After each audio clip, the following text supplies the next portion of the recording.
Beberapa hari ini saya keluar dari rumah dan melihat jalanan di Surabaya kembali ramai. Memang sih nggak macet kayak hari normal, tapi tetap saja untuk ukuran sedang ada wabah pandemi kayak gini, kota ini termasuk ramai. Padahal baru pertengahan Maret kemarin kan pemerintah menghimbau untuk di rumah aja dan work from home. Tapi kayaknya himbauan pemerintah hanya berlaku selama 2 minggu saja deh. Selebihnya orang-orang sudah mulai keluar rumah lagi, kantor-kantor sudah ramai kembali, dan pertokoan sudah mulai dikunjungi pembeli lagi. Bahkan teman saya yang punya kafe di Tunjungan Plaza pun, salah satu mall terbesar di Surabaya, sampai dibikin heran-heran. Pemerintah menganjurkan work from home, tapi mall kalau siang malah ramai. Disuruh kerja dari rumah, malah ke mall buat nongkrong, jajan, dan makan. Apalagi setelah pemerintah lebih banyak menghimbau untuk pakai masker saja kalau keluar rumah, denyut nadi kota kembali berangsur-angsur normal. Waktu Maret lalu, kalau lewat jalanan protokol di Surabaya sepi banget, kayak lagi Idul Fitri, di mana mayoritas penghuni Surabaya pada mudik ke desa. Awal April menuju pertengahan ini malah kembali orang-orang berkeliaran di jalan. Warkop-warkop kembali ramai, ojol mulai mangkal lagi sambil ngopi sambil nunggu orderan. Di satu sisi, teman saya yang punya grosir kain di salah satu kawasan pertokoan ramai di Surabaya mendadak membeli rumah baru di kawasan elit Surabaya, Pakuwon City. Bahkan sampai dibelain ngutang ratusan juta demi menutup biaya pembelian rumah yang kurang. Kalian tahu sendiri kan, beli rumah di Pakuwon City Surabaya yang masuk klaster perumahan mewah, harganya nggak cukup 1-2 miliar aja. Padahal dia sendiri harus merumahkan beberapa karyawannya karena terdampak pandemik. Bisnis jadi menurun omsetnya. Ternyata waktu teman saya pindah ke rumah barunya, banyak juga rumah-rumah di perumahan elit tersebut laku dan mendadak dihuni oleh para orang-orang kaya di Surabaya. Alasannya ternyata sama, sebelumnya mereka sudah punya hunian, tapi mereka buru-buru pindah, begitu banyak karyawan yang di PHK. Mereka takut PHK yang terus meningkat akibat pandemi ini malah bisa memicu kerusuhan seperti tahun 1998 dulu. Waktu tahun 1998 dulu terjadi krisis moneter yang membuat timbulnya kerusuhan di kota-kota besar. Sasarannya tentu saja toko dan rumah-rumah orang kaya yang minim penjagaan. Saat pandemi ini tidak kunjung mereda, tentunya mau nggak mau, banyak perusahaan yang harus merumahkan sebagian karyawannya. Bahkan ada loh yang sampai tutup perusahaannya. Dan jika pandemi ini tidak kunjung berakhir hingga Mei, bakalan semakin banyak orang yang kehilangan pekerjaan dan ujung-ujungnya mereka akan kesulitan mencari makan. Jika sudah berada dalam kondisi kesulitan dan tidak ada pemasukan sama sekali, orang waras pun bisa jadi jahat. Yang semula baik-baik saja bisa berubah jadi penjara, apalagi kalau diprovokator. Emang yakin negara kita bebas dari provokator?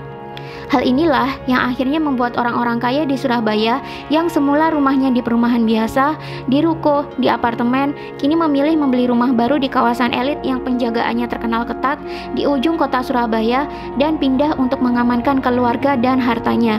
Akibatnya, Citraland dan Pakuwon City sekarang dipadati oleh penghuni-penghuni baru yang mayoritas memiliki kekhawatiran yang sama. Uang bisa dicari, tapi keselamatan diri sendiri dan keluarga adalah hal yang paling berharga.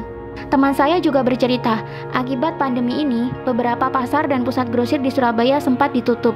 Tapi salah satu pasar yang dekat dengan toko grosirannya dia sempat terjadi kekacauan, di mana penutupan pasar tentu menuai protes dan keributan dari kalangan kuli pasar dan tukang becak yang memang sehari-hari menggantungkan nafkah mereka ke pasar itu.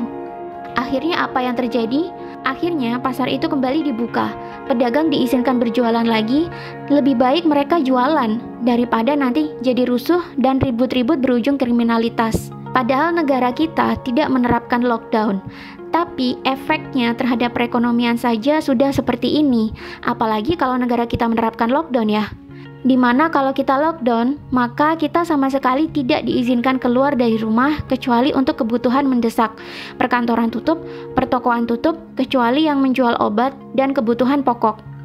Pabrik juga pasti tutup. Efeknya akan makin banyak industri yang semakin cepat berjatuhan dan bangkrut.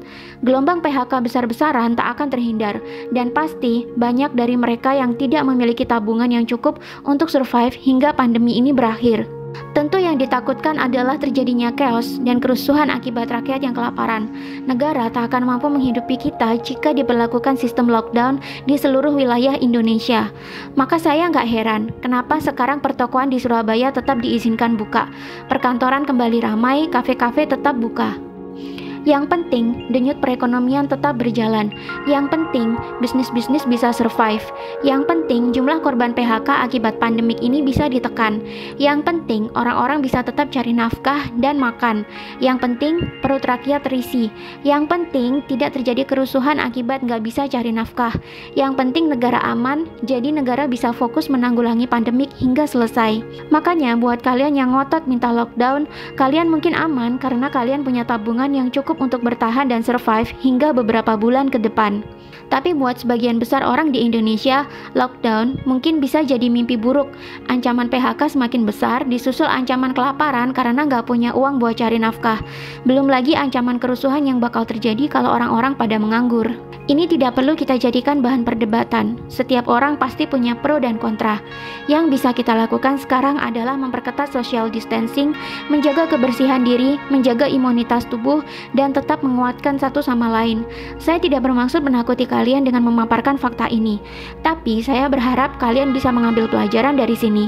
Yang lebih ngeri dari virus corona ini bukan virusnya dan jumlah korbannya, tapi ketakutan dan kepanikan orang-orang yang bisa menyebabkan terjadinya chaos dan kriminalitas.